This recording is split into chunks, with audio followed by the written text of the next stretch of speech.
Elemen kejutan dan drama mewarnai hari terakhir kem final Klinik STL 2025 menuju fasa kemuncak. Peserta dituntut membentuk gandingan trio dengan menggunakan medium undian bagi menentukan rakan sepasukan.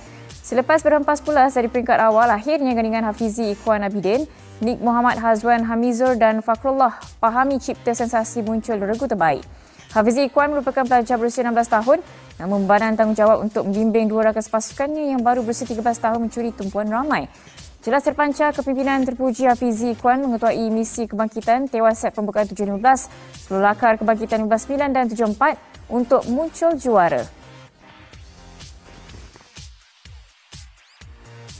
Awal tu saya fikir kalau dah memang tak boleh pergi dah regu ni.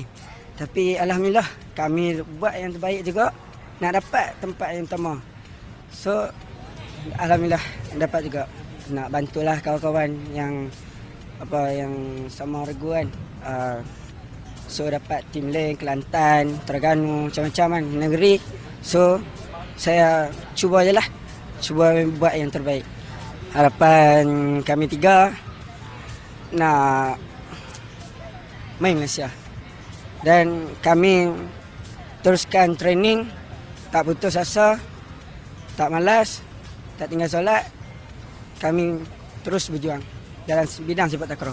Selain kejutan di gelanggang utama, para peserta turut dikejutkan dengan pengumuman penaja Sakam DJ yang tampil dengan pakej hadiah eksklusif buat pemenang. Peserta terbaik serta penerima anugerah kepimpinan mendapat hadiah telefon pintar, SIM card dengan tambah nilai RM100. Dalam final tadi, pemain tingkatan 1 menjuarai dan mereka juga sangat konsisten dari segi mental dan juga fizikal.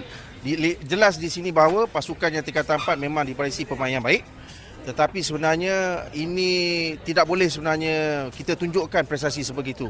Kerana pilihan yang terbaik adalah untuk tingkatan 4. Tetapi walaupun jangan kita letakkan kita kepada pemain yang rendah, boleh sebenarnya memakan diri kita balik dan kita tewas. Itu elemen yang tak sepatutnya pemain-pemain regu tingkatan 4 itu ada dalam sikap mereka ketika perlawanan.